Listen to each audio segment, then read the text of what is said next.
apenas están llegando, les cuento que este es el tercer panel dentro del evento La Privacidad, hoy más que nunca 100% vigente, el cual ha sido coorganizado por ADAPRI y ALCO con motivo de la celebración del Día Internacional de Protección de Datos Personales. Antes de que se me pase, porque puede que eso llegue a pasar, le quiero recordar a las personas, a los asociados de las dos asociaciones que están conectados a través de Zoom, que mañana, bueno, para todos, pero en particular para ustedes, mañana vamos a seguir con otros dos paneles que van a estar igualmente abiertos a todas las personas por Facebook, pero quienes se van a conectar por Zoom, les recuerdo que el link que utilizaron hoy no va a ser el mismo de mañana, así que seguramente en el transcurso del día les llegará otro correo con otro link. Eso además para hacer la cuña de que mañana seguimos con otros dos paneles a partir de las 4 de la tarde, así que por favor esperamos que nos sigan acompañando. Ahora sí, entrando en materia. Hoy nos acompañan dos excelentes panelistas, voy a empezar por presentarlos. Primero tenemos a Catherine Baena. Catherine es abogada de la Universidad Externado de Colombia y becaria de la misma universidad. Es magíster en responsabilidad contractual y extracontractual por la Universidad Externado de Colombia y en Derecho por la Universidad de los Andes. Fue certificada por la International Association for Privacy Professionals como Certified Information Privacy Professional para Europa, profesional experta en protección de datos y nombrada también co-chair del Knowledge Net Chapter de esa misma asociación para Colombia. Adicionalmente es integrante del comité directivo de ADAPRI. Catherine, un gusto tenerte con nosotros hoy. Bueno, y nuestro segundo panelista es Iván Darío Marrugo.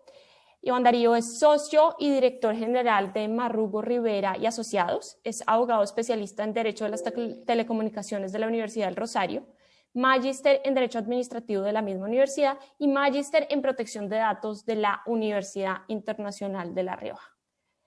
Iván Darío, como siempre, un gusto compartir este panel contigo. Gracias, María. Entonces, entremos en materia. Internet es un entorno globalizado. El mercado de datos es un mercado global.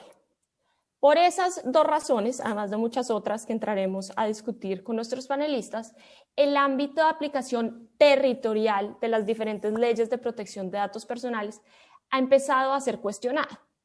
¿Por qué? Básicamente porque para que las autoridades de protección de datos e incluso las cortes de muchos países puedan hacer rendir cuentas a lo que hoy conocemos como las empresas con modelos de negocios basados en datos, a Google, a Amazon, a las chiquitas, a Rappi, etcétera, para que puedan hacerlos rendir cuentas, se necesita que esas leyes les sean aplicables a esas compañías.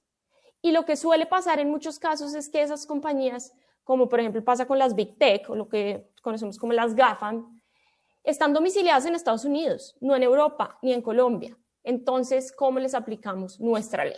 Y es por eso que se ha empezado a discutir el tema que nos convoca en este panel, que es el tema de la extraterritorialidad o de la aplicación del principio de extraterritorialidad en las leyes de protección de datos personales. Siendo así, quisiera empezar con Iván Darío para que nos cuente quiénes fueron los primeros, los pioneros en el mundo en empezar a dar este debate sobre la extraterritorialidad de las leyes de datos personales. ¿Cuáles fueron sus razones? Y además, ¿cuáles fueron las acciones que tomaron? Ok, gracias María Paula. Iván Darío, creo que no, todavía tienes el mute puesto. A ver, ¿qué tengo acá? ¿Me escuchan ahí bien? ¿O cómo se escucha? Cambiar al del Ya no estoy segura si es mi problema. Catherine, ¿tú me podrías confirmar que tú oyes a Iván Darío? Y creo que Catherine tampoco puede hablar.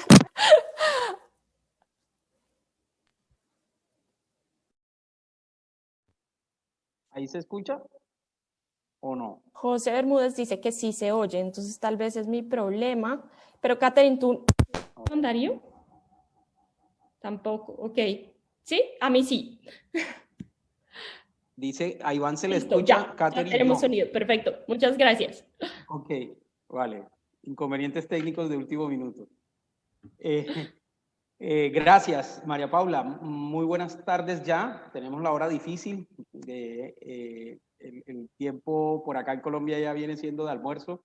Sé que María Paula anda por otros lados, pero hay un interés enorme y de verdad estoy bien complacido de poder participar tanto en el evento pues como siguiendo cada una de las sesiones que nos antecedieron.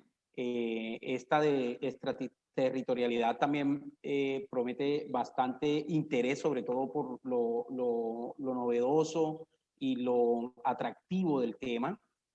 Gracias también a Catherine y a María Paula por estar acá con nosotros.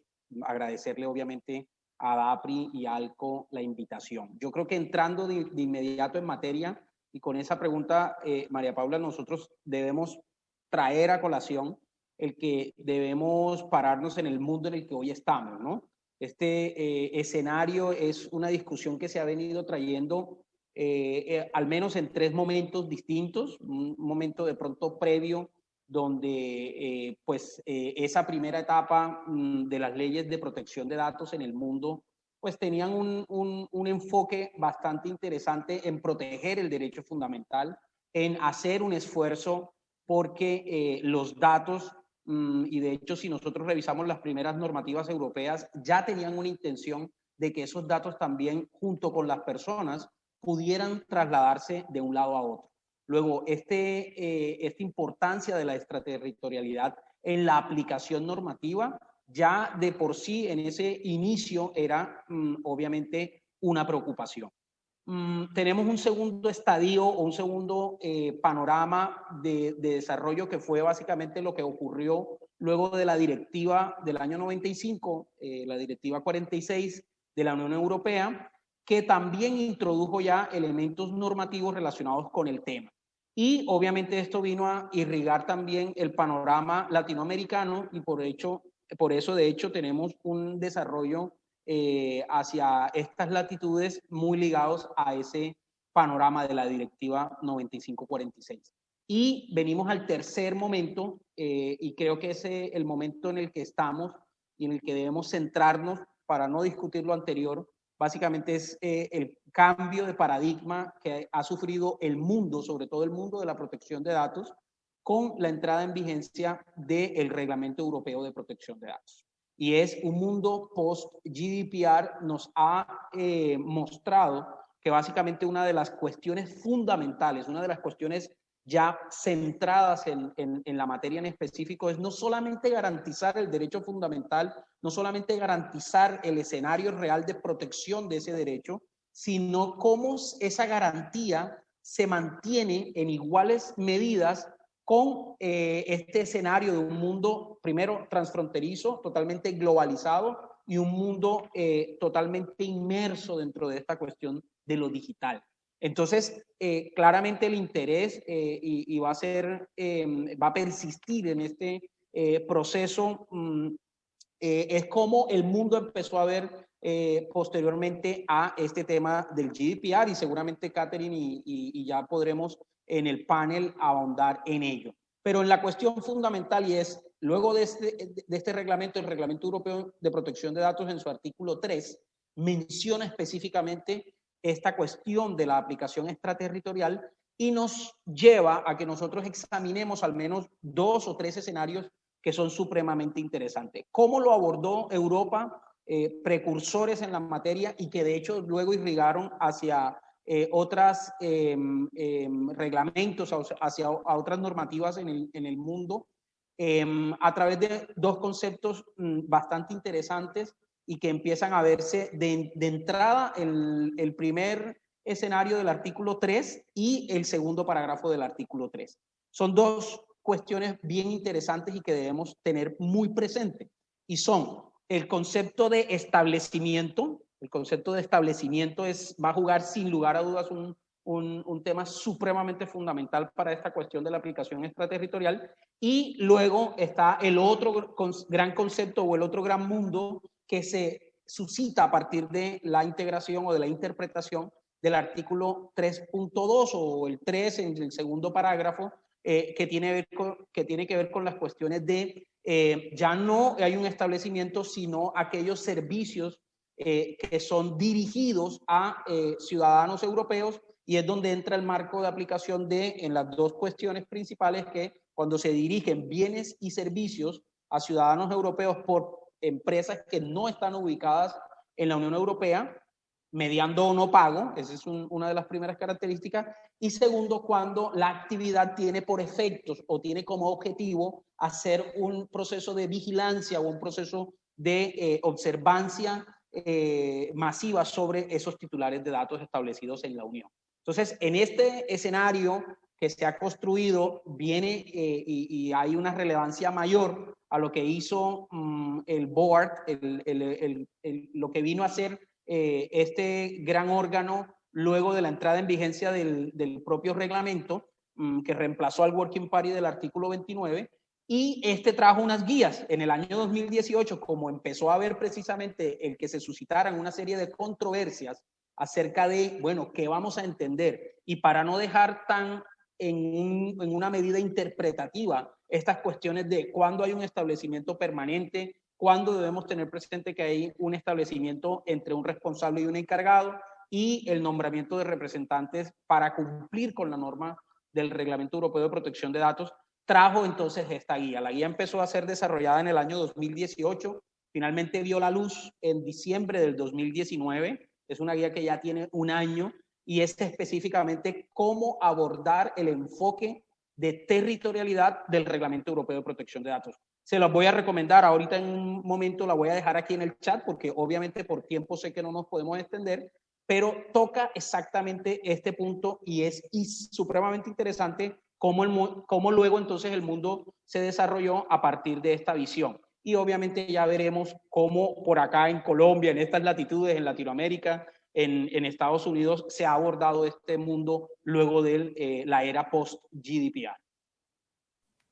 Perfecto, súper claro. Muchas gracias, Iván Darío. Listo, entonces tenemos el GDPR y esta guía que desarrolla el artículo 3 del GDPR. Y parece que estos dos eventos surgieron como benchmark o como modelos a seguir. Y lo que se ha visto alrededor del mundo es que los países han tratado de imitar ese mismo movimiento europeo, y lo han hecho de dos formas distintas, podríamos decir. Uno es a través de la legislación, tratando de pasar leyes similares al GDPR, aunque de tipo nacional, no regional, y otro es a través de la interpretación de las leyes ya existentes en sus respectivos países. Entonces, quisiera empezar por la primera modalidad, eso de pasar nuevas leyes con artículos similares. Y entonces quiero empezar contigo, Catherine. ¿En dónde hemos visto este tipo de movimiento? A los administradores de la llamada de Zoom les quisiera pedir si pueden, por favor, habilitar el micrófono de Catherine.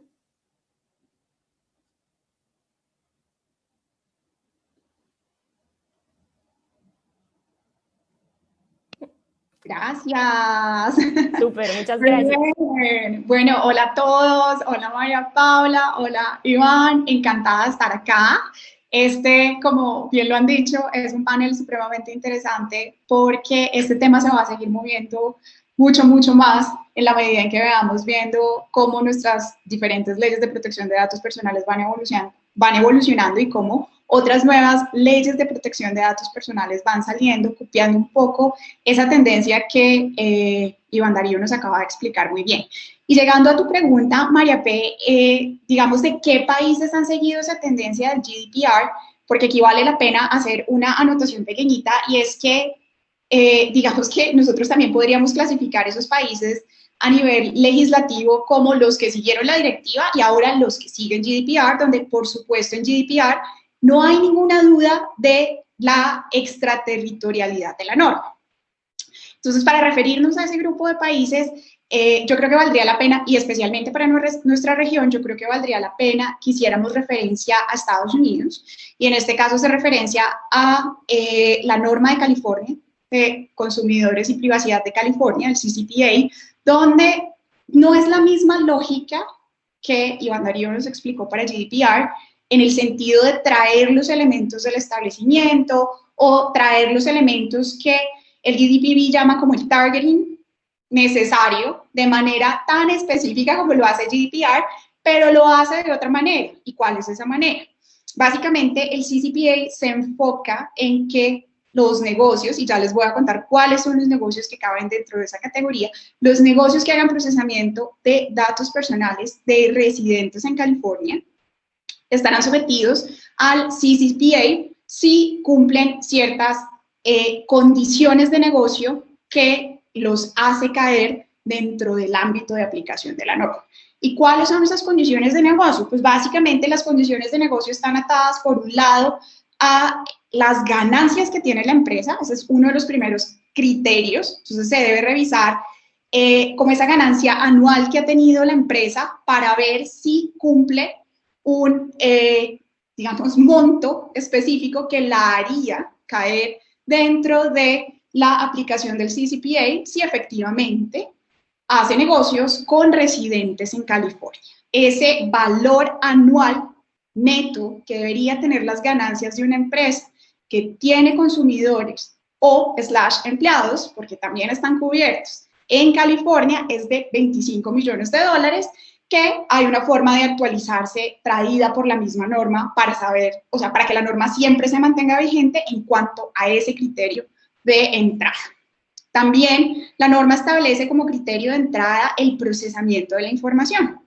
Y básicamente nos dice que si estamos en presencia de una empresa que vende o comparte información personal de más de 50,000 personas, consumidores, devices, que es lo que trae, digamos, un poco distinto, pero entendiendo el device atado a la información personal, por supuesto, o de casas, efectivamente, esa empresa entraría por su modelo de negocio y por el número de datos personales que maneja dentro del scope del CCPA. Otra vez recordando que tiene que tener consumidores residentes en California.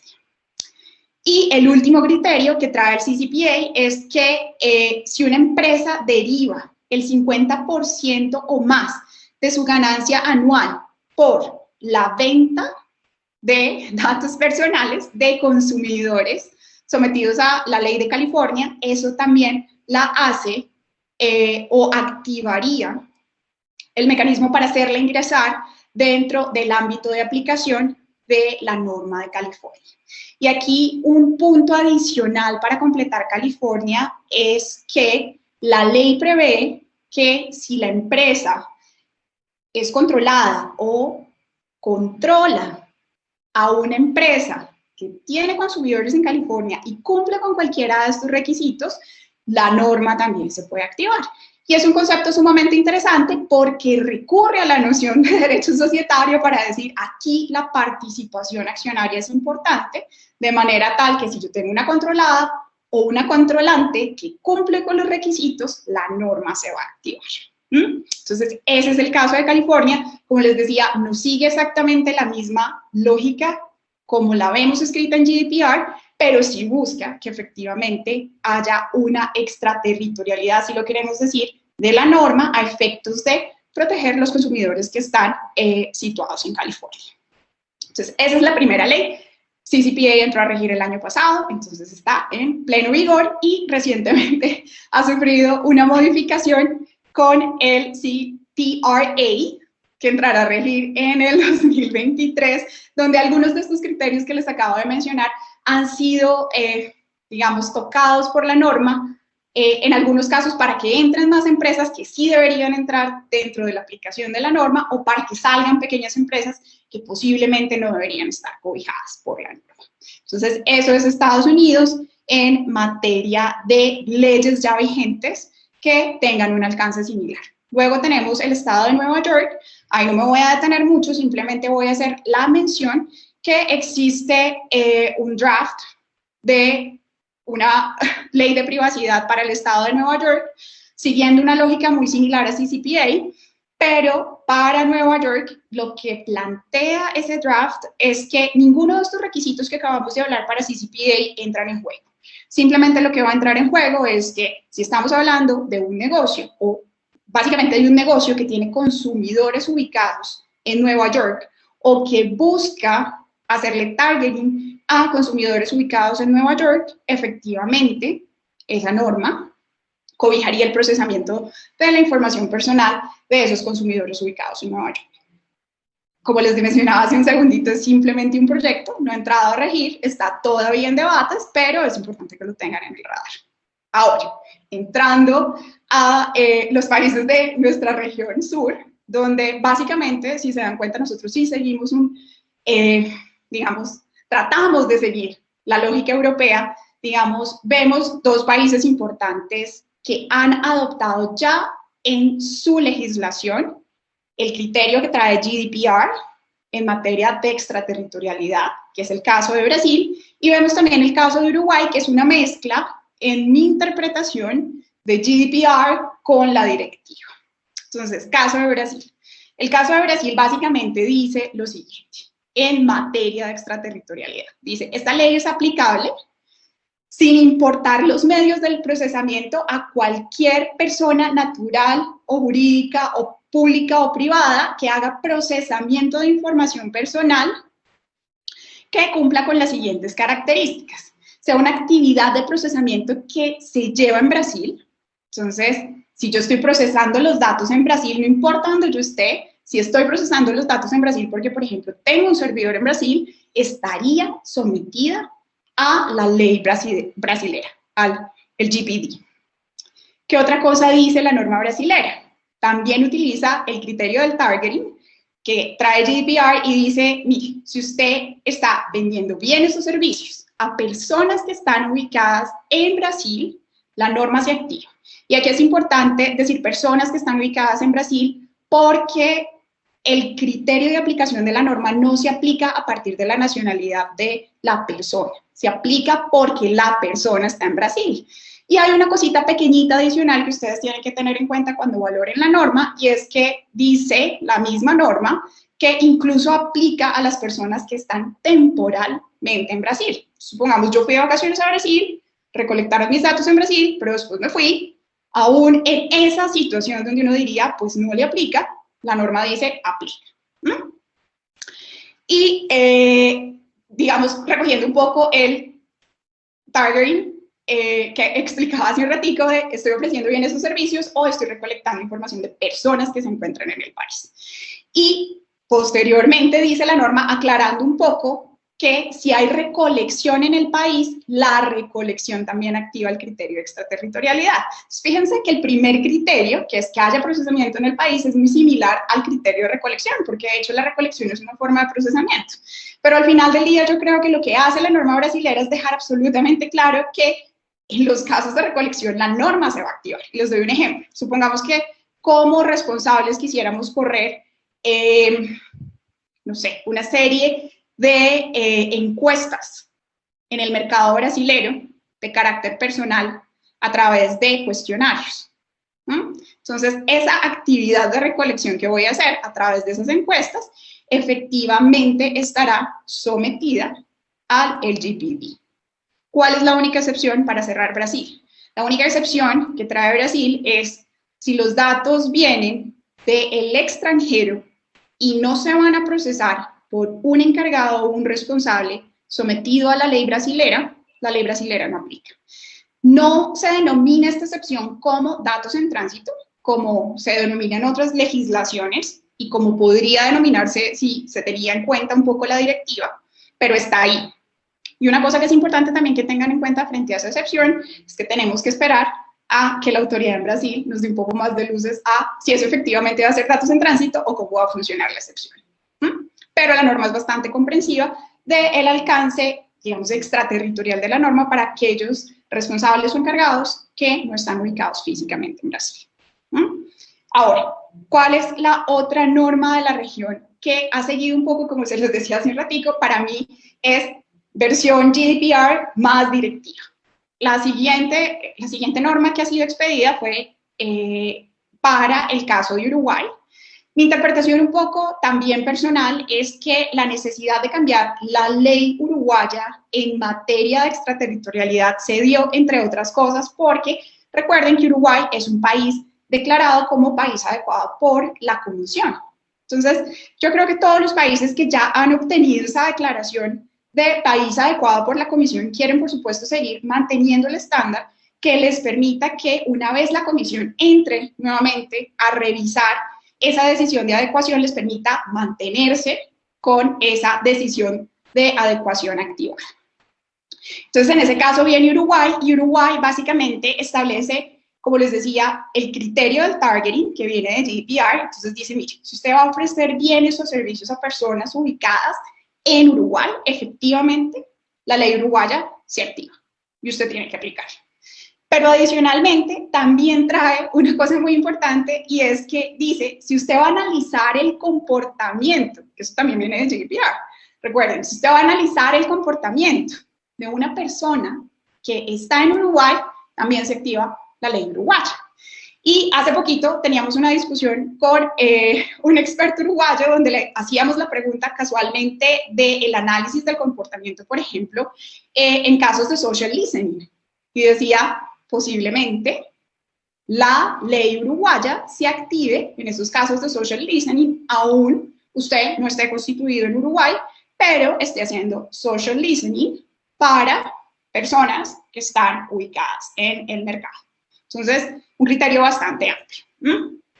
¿Qué otro criterio está de la norma? La norma dice, mire, esta norma puede aplicar también, si usted no está en este primer criterio, esta norma también podría aplicar en el caso de que exista un tratado internacional, que ya vamos a ver que es muy similar a lo que tenemos en Colombia, tratado internacional a la fecha, digamos, que active esa extraterritorialidad para Uruguay no lo hay, o que exista un contrato que active la aplicación de la norma.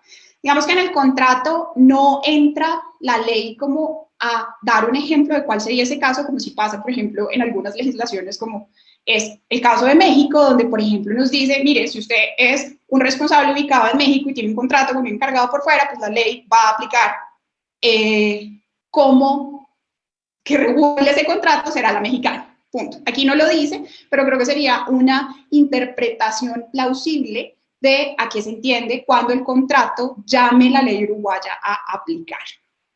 Y finalmente trae el criterio de los medios, que es un criterio que viene de la directiva, y dice, mire, si usted utiliza medios en Uruguay para procesar la información personal, eso va a activar inmediatamente la aplicación de la norma.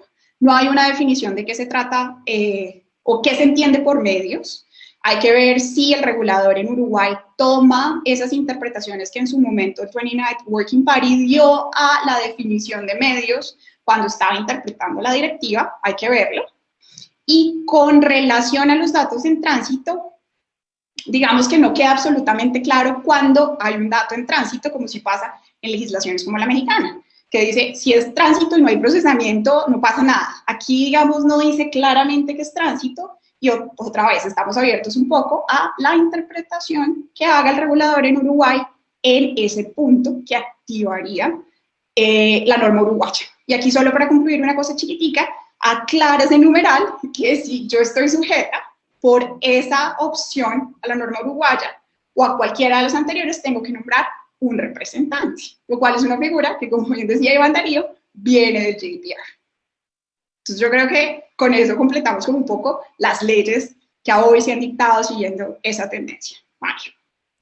Perfecto, Kate, muchas gracias. Listo, entonces ya tenemos nuestro mapa, vamos coloreando el estado de California en Estados Unidos, Brasil, Uruguay, todos esos decidieron seguir o bien el GDPR o bien una combinación de la Directiva Europea más el GDPR, como pasando leyes con artículos en los que se aplica el principio de extraterritorialidad de la ley. Pero también hay otros países que por diferentes motivos no han podido pasar una nueva ley. Tenían una ley de protección de datos y siguen usándola, pero han tratado un poco de estirarla a través de la interpretación. Uno de esos es nuestro país, Colombia, pero antes de entrar en materia con Iván a Colombia, quiero hacerle una pregunta a Catherine para saber si dentro de nuestra región hay otro país que ha seguido también ese modelo.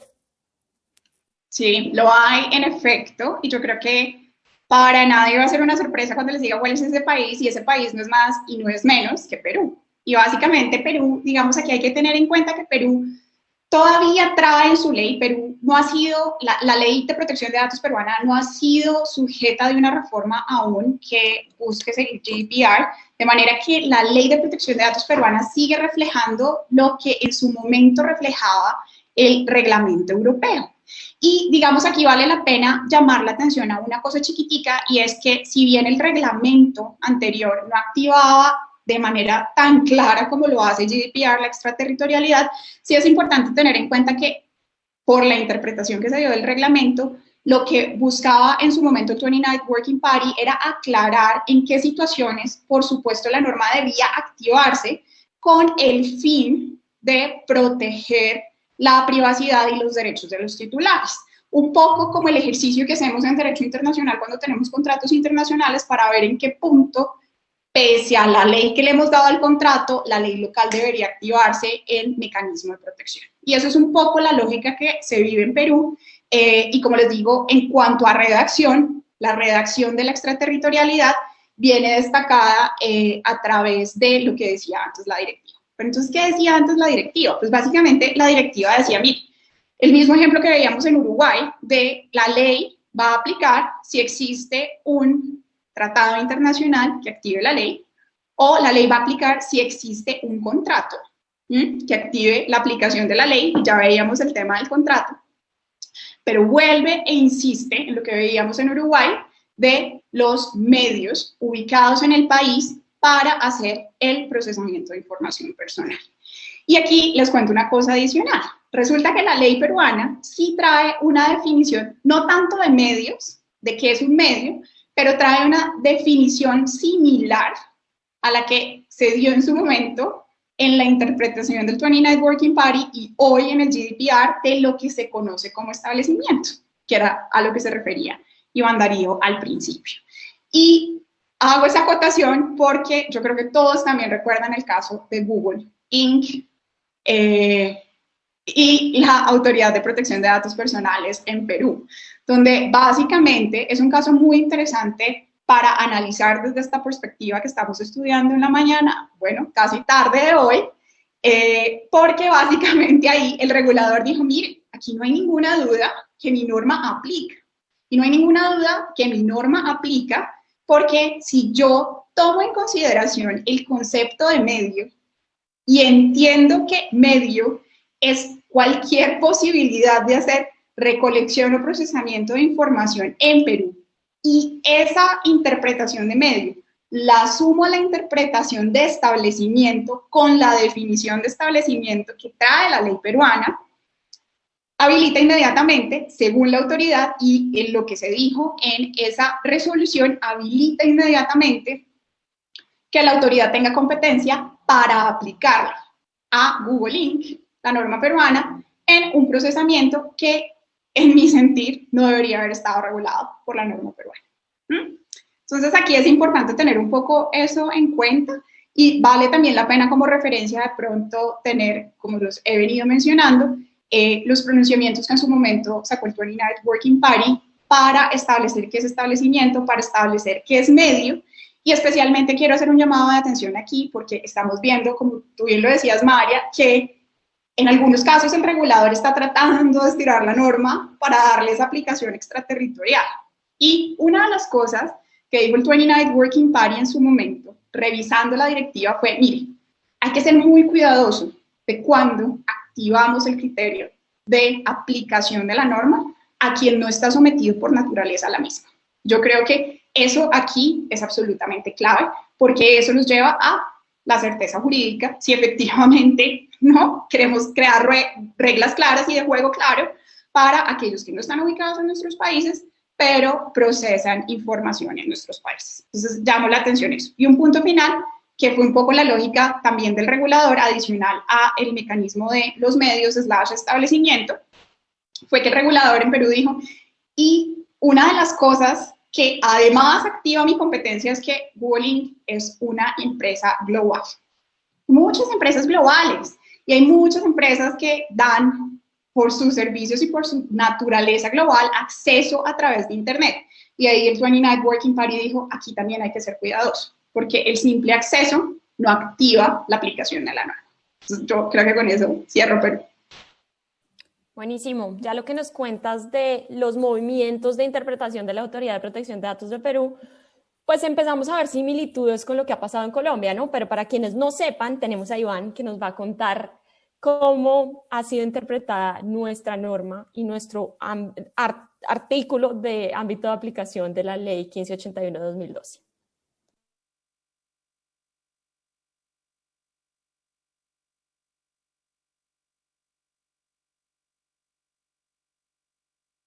No, no te oímos. ¿Alguien en el público que nos confirme si ustedes sí lo oyen? No, yo tampoco lo escucho. No, desde el público tampoco.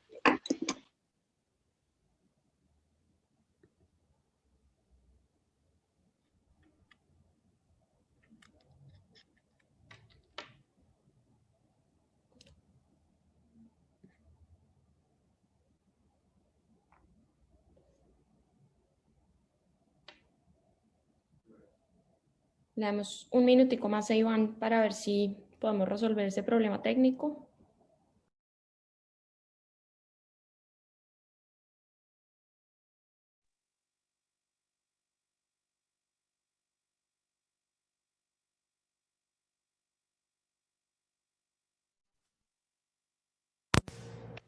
Ahí sí.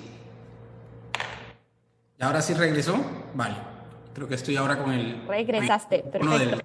Del portátil, no Listo. el de los auriculares. Listo. No, pues siguiendo este mismo orden y ya pues a la sazón de haber visto por un lado la legislación de los diferentes países y cómo aterrizamos en esta interpretación hacia estos lados y de pronto eso que María Paula ha denominado haciendo un ejercicio de elasticidad en el tema interpretativo, debemos recordar para el caso colombiano netamente dos puntos muy concretos, los voy a tocar y sin extenderme por el tema de la hora y que podamos cumplir nuestro itinerario, y es básicamente, fíjense cómo ahora tenemos, por un lado tenemos que dar aplicación al artículo 2 de la ley, el artículo 2 de la ley 1581 de 2012, que sabemos es una ley con interpretación hacia la directiva 9546, establecía básicamente lo que ya Catherine ha compartido, y es básicamente cuando, o dice textualmente la norma, que le será aplicable los conceptos normativos a el tratamiento realizado en el territorio colombiano o a responsables o encargados que no estando en el territorio colombiano, por vía de tratado, nosotros le hagamos extensivos esa aplicación territorial. Entonces, tenemos en cuenta el concepto específico legal que al revisarse por la Corte Constitucional cuando se hizo ese primer ejercicio, creo que se tocó uno de los dos elementos y que es mi punto para traer de pronto como de discusión y que realmente nos centremos en esos dos escenarios. Hay un elemento que tiene que ver con claramente la aplicación del principio de seguridad y es precisamente dotar a todos los tratamientos con este principio y sobre todo el principio de continuidad en el tratamiento de datos cuando hay una extensión de ese tratamiento a nivel global, y es muy claro esa finalidad. Pero no debemos perder de vista el segundo gran elemento en este enfoque de territorialidad. Y son dos conceptos importantes que nos aplican. Por un lado tenemos el enforcement, tenemos básicamente una necesidad completamente actual de verificar y de hacer cumplir la norma en los diferentes países para no dejar desprotegidos a los ciudadanos en su garantía frente al derecho de protección de datos personales. Y el segundo escenario también totalmente adyacente ahí es cómo la Autoridad de Protección de Datos puede hacer precisamente ese enforcement, esas sanciones y ese procedimiento sancionatorio a empresas que no están ubicadas en el país y que obviamente incluso el litigio y la discusión a nivel administrativo con esa autoridad se vuelve difícil. Se vio claramente en el caso de Google contra Perú, porque básicamente Google Inc., Estados Unidos, incluso interpuso un recurso para hacer que esa resolución quedara sin efectos porque ella no había sido, de hecho, citada dentro del proceso, ¿vale? Entonces, viniendo ya al caso colombiano, quería tener esos dos puntos interesantes allí para hacer la discusión interesante a qué es lo que ha estado ocurriendo en nuestro territorio.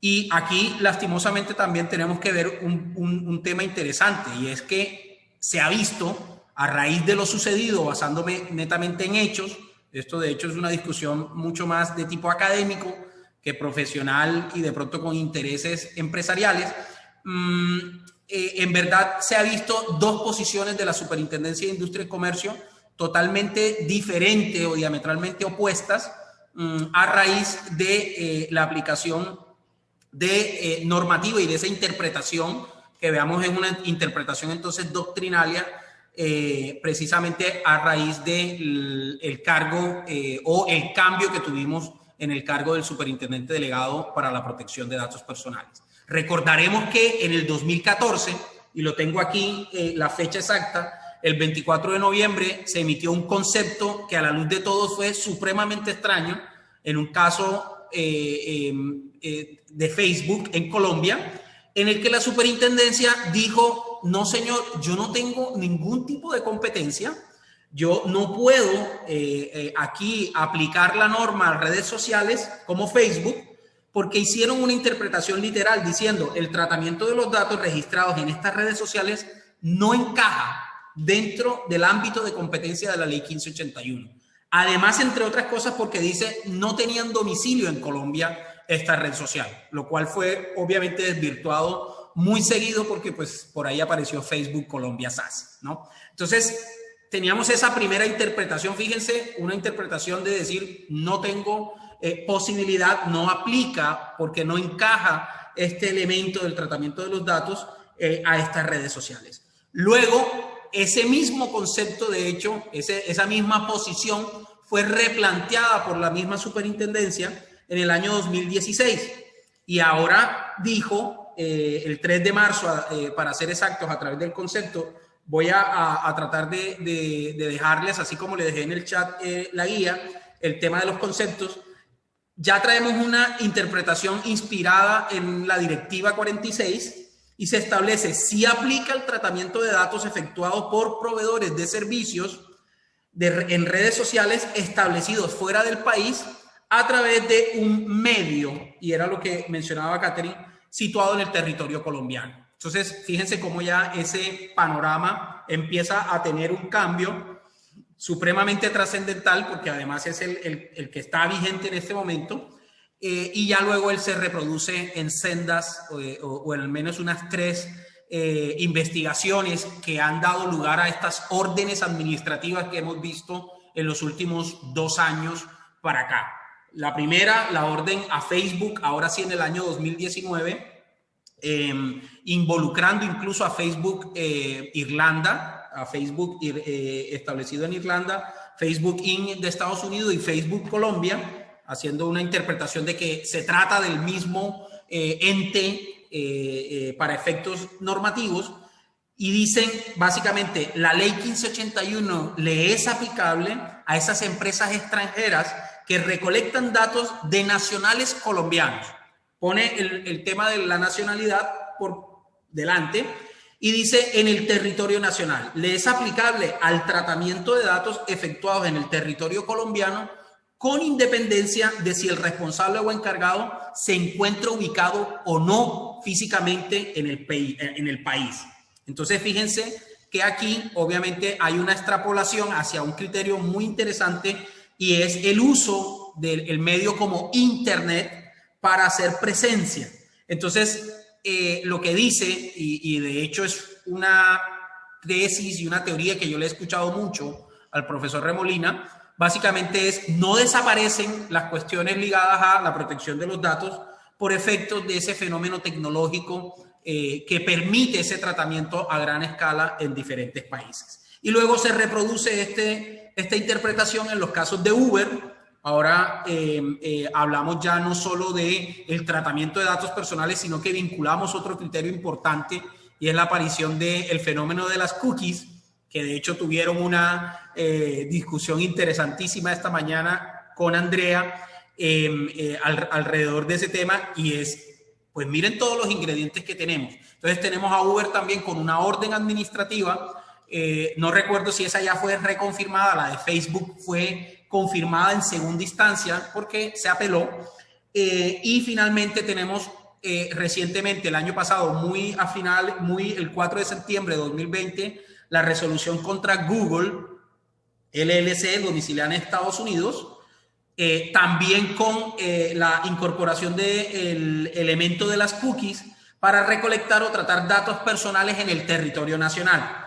Recuerden que, de hecho, esta fue producto y a raíz de la que fue sancionada Google en Francia recientemente, por el tema precisamente de instalación de cookies sin el consentimiento de los ciudadanos franceses. Una multa amplísima que, de hecho, allá se vio por dos escenarios, por el derecho a la protección de datos y el derecho del consumo también. Entonces, ese elemento va a ser supremamente interesante para lo próximo que vamos a ver. Entonces, aquí tenemos claramente esa posición, y la más reciente, de hecho, está recién salida del horno, la vieron ustedes hace solo un par de semanas, el llamado que hace en este momento la Autoridad Colombiana de Protección de Datos al caso de WhatsApp.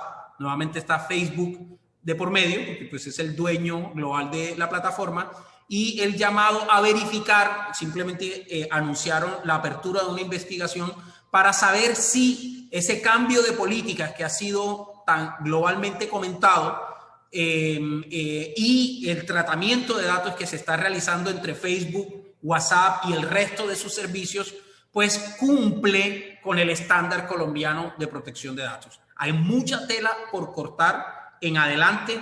Yo pienso que a esto todavía le falta un criterio interesante, y es que exista una autoridad judicial que en Colombia revise estas decisiones de la Superintendencia de Industria y Comercio, que ya por ahí un profesor viene empezando a llamarnos la atención en la importancia de que eso ocurra, porque hasta el momento tenemos solo la autoridad administrativa en su rol de autoridad de protección de datos, emitiendo una serie de órdenes, decisiones relacionadas con este tema, y que sin lugar a dudas todavía falta que las veamos en el contexto judicial para refrendar o no si esa posición ha sido correctamente adoptada conforme no solo a la ley colombiana, sino lo que está pasando en el contexto global. Yo voy a detenerme ahí, María Paula y Catherine, para ver si tenemos otras inquietudes, pero es claro que el caso colombiano también está plenamente ardiendo, pues, este tema de la aplicación territorial de la norma, y seguramente veremos más casos en adelante. Listo, Iván, muchas gracias. Bueno, pues sí, en efecto, han planteado un panorama muy completo y muy claro, tanto internacional como nacional, pero obviamente surgen un montón de inquietudes. Y aquí voy a empezar a jugar como el abogado del diablo. Entonces, la primera inquietud es, listo, vemos esas últimas dos resoluciones en donde la SIC se pega de las cookies. Dice, usted está usando cookies para recolectar y almacenar información y por ende mi ley le es aplicable.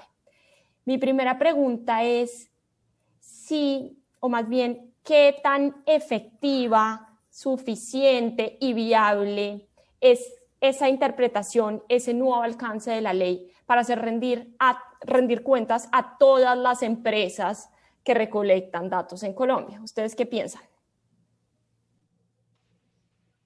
Bueno, ¿puedo ir yo primero?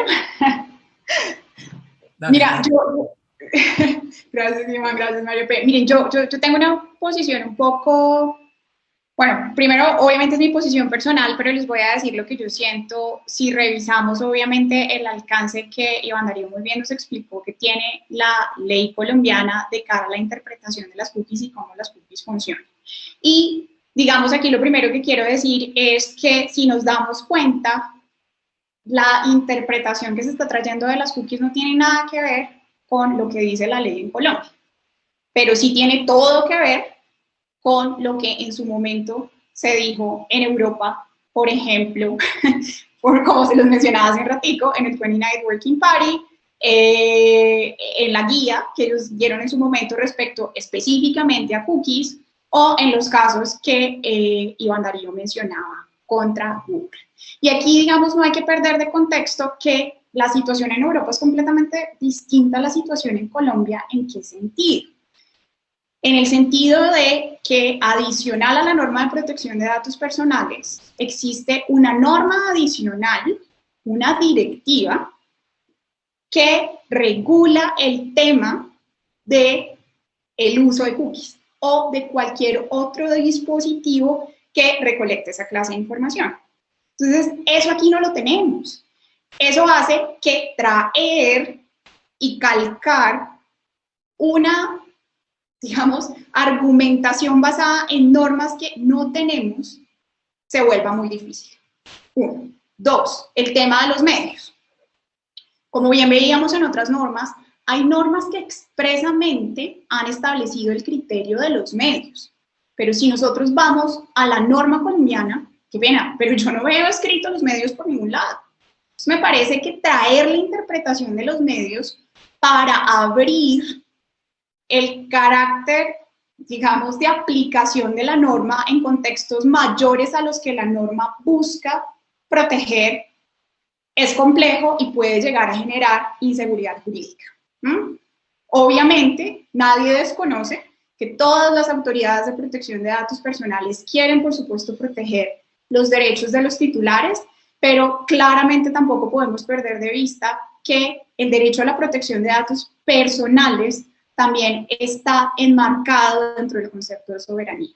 Entonces, creo que ese concepto también tiene que respetarse y a través del concepto de soberanía entender también cuál es el alcance de las normas que tenemos. Esa es un poco mi visión, aterrizada, como les digo, basándonos en lo que dice claramente la ley colombiana, en la interpretación. Además, voy a añadir una cosita chiquitica aquí que también Iván Darío mencionó. La Corte Constitucional jamás le ha dado ese alcance tampoco de extraterritorialidad a la ley 1581, porque cuando la ley 1581 se revisó, previo a ser adoptada como ley de la República, jamás, pese a toda esta tendencia europea y toda esta tradición europea que traemos en nuestras venas en materia de protección de datos personales, jamás la Corte Constitucional dijo que debía activarse la extraterritorialidad para proteger el derecho a la bella data o para proteger la privacidad y los datos de una persona en Colombia. Entonces, yo creo que eso tenemos que tenerlo en el contexto, pues, otra vez, porque nuestra ley no lo trae y porque el contexto europeo es completamente diferente en materia de regulación. Listo. Iván, ¿quieres agregar algo rápidamente?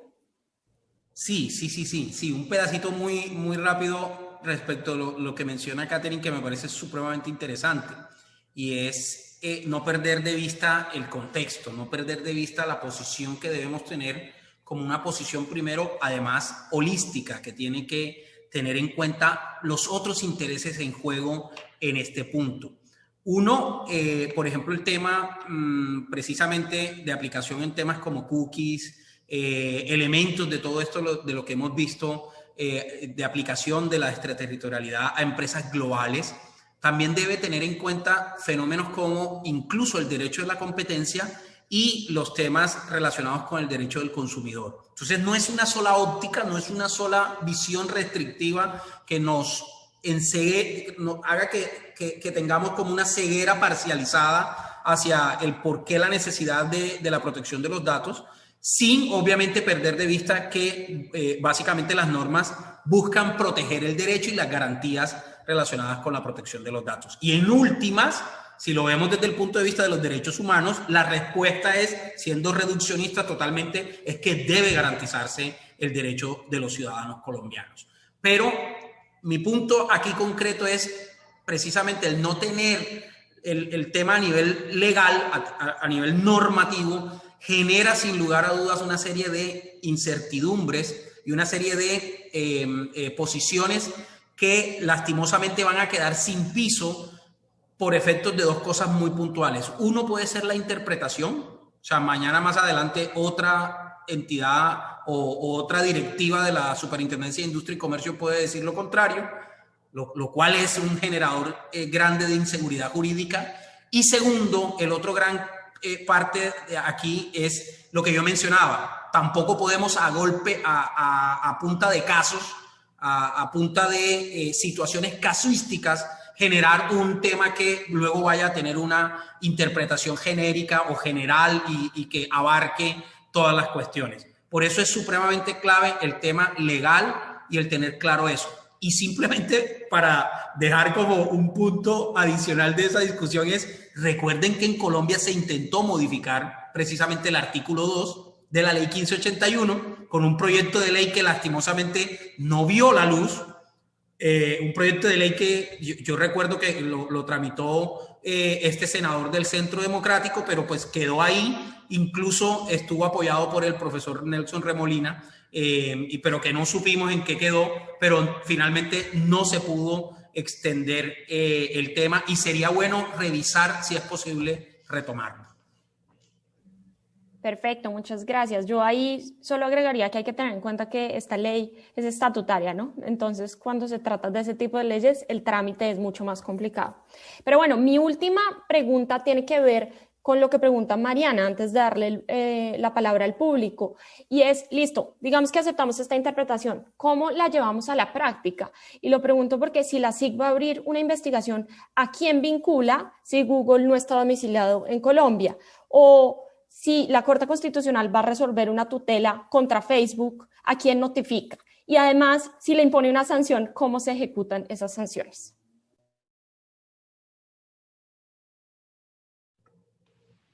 Bueno, dale tú. Bueno, María Paula, ese es el quid y para mí realmente toda esta discusión se reduce a eso, la capacidad que va a tener incluso la autoridad de cobrar esa multa. Ponga la multa, porque de hecho pasó en Perú, ponga la multa. ¿La pudieron cobrar? Yo no vi en qué se resolvió, cómo quedó todo el caso posteriormente, pero es supremamente complejo ese escenario y va al punto que mencionábamos de también tener muy claros que los criterios nos deben llevar también a posiciones que en la práctica sean convenientes, que en la práctica se puedan ejecutar. Y obviamente en este caso, a mi modo de ver, resulta mejor en el sentido de utilidad el abrir, por ejemplo, escenarios donde se discutan todos estos elementos con esos actores globales y que los llevemos a que sean conscientes de la necesidad de garantizar esos derechos para, por ejemplo, el caso en Facebook se mencionaba y era un tema que llama mucho la atención. Pues de 50 millones de colombianos hay 31 millones en Facebook. Entonces luego eso es un universo de personas a las que tenemos sí o sí que resolverles y además garantizarles su derecho a la protección de datos. Pero, como digo, no lo podemos hacer vía interpretativa. A mi modo de ver, nos está haciendo falta eso y sobre todo luego en la práctica, cómo vamos a llevar a cabo ese tema. Seguramente se aplicarían estos principios de establecimiento, unidad pues entre lo que es estas sucursales o agencias de las empresas ubicadas en cada uno de los territorios y pues ya veremos también los casos en Brasil y en algunos otros cómo empiezan a ser resueltos, porque sin lugar a dudas y sobre todo también los de aquí, si pasan a las simples órdenes administrativas o si ya llegan a un punto de imposición de una sanción pecuniaria. Yo simplemente completo una cosa chiquitica y otra vez vuelvo a lo que tanto he insistido, que ha sido la interpretación que en su momento dio el 29 Working Party, y en ese punto específico que tú sales a traer como de los puntos complejos, Mario P, en este tema es, pues, por supuesto, el enforceability.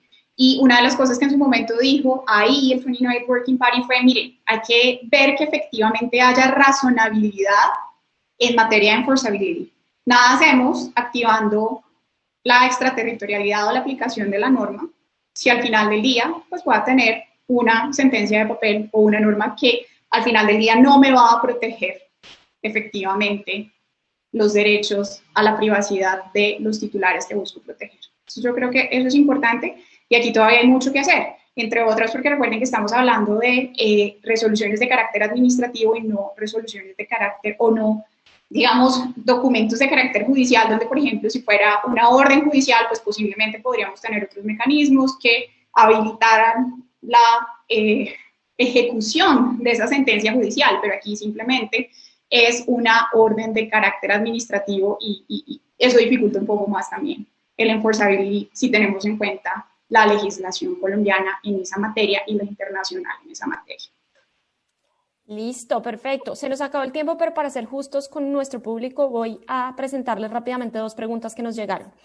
La primera, que es muy interesante, de David Muñoz, dice: teniendo en cuenta que la única autoridad competente para interpretar la ley y definir su sentido en Colombia es la Corte Constitucional, ¿consideran válidas las interpretaciones efectuadas por la SIC? ¿No consideran que la misma rompe el principio de legalidad, ya que no está la SIC autorizada para emitir estas interpretaciones y de igual manera sus actos administrativos serían nulos?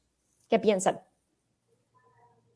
Bueno, muy interesante desde el punto de vista jurídico. Hay que hacer un análisis como mayor a ese punto, porque recuerden que creo que el artículo 21 le otorga en una de las facultades a la superintendencia, de hecho en su rol de autoridad, la interpretación, pero no una interpretación normativa, sino con miras a desarrollar los principios contenidos en la ley, y la Corte lo ratificó cuando hizo el estudio de las sentencias en la sentencia C748 en el año 2011, con lo que la superintendencia, no haciendo uso de ese, como de este poder exorbitante, si lo pudiéramos poner en esa perspectiva, para sus decisiones, sino tratando de traer claridad sobre lo que está ocurriendo. Y por eso hay un importante torrente doctrinal que viene cumpliendo la superintendencia a través de estos conceptos que precisamente estábamos mirando. Entonces, me parece muy interesante lo que plantea nuestro amable participante, y sería interesante hacer el ejercicio, pero en mi modo de ver, jurídicamente, la Corte tendría de pronto buenos criterios para defender su posición, porque no creo que esté haciendo un proceso de interpretación normativa cooptando la función de la Corte Constitucional. Listo. Y les presento la última pregunta, que es mucho más acotada, es si el principio de extraterritorialidad del que estamos hablando también le aplica a los actores del sistema internacional. Es decir, si las embajadas y los consulados se deben acoger a la ley del país de origen o a la ley de Colombia, si están establecidas en Colombia, en materia de datos personales.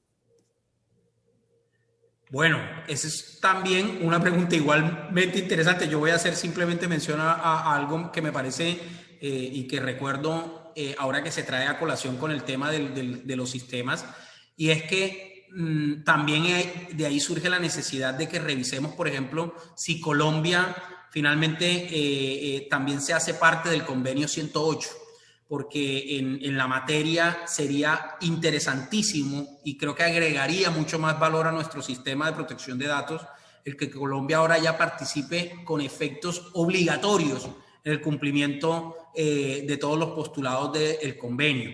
Mira, esa pregunta me parece que casa perfectamente al caso que acaba de ocurrir con el Ministerio de Relaciones Exteriores y lo que ocurrió semanas atrás con el tema de una brecha de seguridad que expuso datos, ojo, no de ciudadanos colombianos, de solicitantes de visa, de los cuales muchísimos, creo que 500.000 personas, de los cuales muchísimos eran ciudadanos europeos. Entonces ahí empieza uno a ver cómo entra en conflicto este tema y debemos pasar de una situación teórica a llevarlo ya a elementos como estos. Alguien preguntaba, bueno, y en ese caso, por ejemplo, Colombia, a través de sus diferentes autoridades, deberían notificar de esa brecha a Europa, a los países miembros de la Unión Europea. Pues lastimosamente ahí yo dije, al menos sé que en Colombia el Ministerio de Relaciones Exteriores sí tiene que dar y hacer un proceso, veremos si lo están haciendo o no, primero de remediación de esa brecha de seguridad y segundo de notificación a la autoridad en Colombia. Pero necesariamente tenemos que fortalecer nuestro sistema y creo que ese elemento sería un elemento mayor en la madurez de nuestro sistema de protección de datos. Listo, muchísimas gracias. Para respetar el tiempo de todos, doy por terminado este panel. Los invito a que nos acompañen mañana desde las 4 de la tarde. Tenemos 2 paneles muy interesantes, uno sobre novedades en las políticas de privacidad de las plataformas de Internet, otro sobre uso de datos personales en las juntas directivas. Les recuerdo, lo pueden seguir viendo desde Facebook. Los que estén conectados por Zoom les llegará próximamente otro link para que se puedan conectar mañana. Y bueno, feliz Día Internacional de la Protección de Datos. Gracias, Catherine. Gracias, Iván. Un gusto tenerlos hoy aquí. Vale, a ustedes. Gracias a todos y feliz Día a la Protección de los Datos Personales. Así es. Muchas gracias a todos. Que estén muy bien.